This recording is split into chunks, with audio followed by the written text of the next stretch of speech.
Sa lungsod ng Antipolo, patay ang isang 5 taong gulang matapos gilitan ang suspect. Ang sarili niyang ina. Paliwanag ng ama ng suspect, posible nagkaproblema sa pag-iisip ang kanyang anak kaya nagawa ang karumal-dumal na krimen. May news to go si Ivan Mayrina. Palaisipan kahit sa mismo mga investigador kung ano nagtulak sa isang ina para gilitan hanggang sa mamatay ang 5 taong gulang na anak ng lalaki bandang tanghali kahapon. Nakausap po namin pero wala po kaming maayos na sagot na makuha.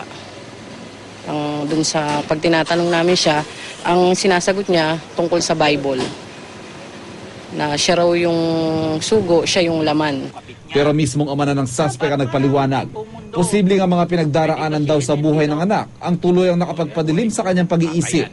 Huwag raw sanang husgahan ng anak sa kanyang nagawa. Balo yan. Depressed yan. 4 ang anak yan. Walang trabaho yan. Kundi magpaalila sa mga kapitbahay.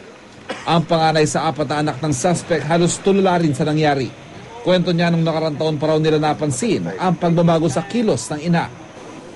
Iba yung kilos niya, nananait na ng... Pero dahil salat sa buhay, hindi raw nakuha maipagamot sa espesyalista ang suspect. Sasampahan po natin yung anak ni tatay, parricide po.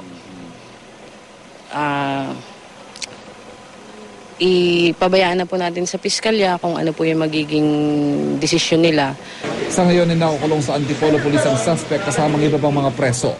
Nasa piskalya raw ang desisyon kung kakasuhan ba siya sa korte o inilipat sa isang mental institution. Ivan Mayrina, GMA News.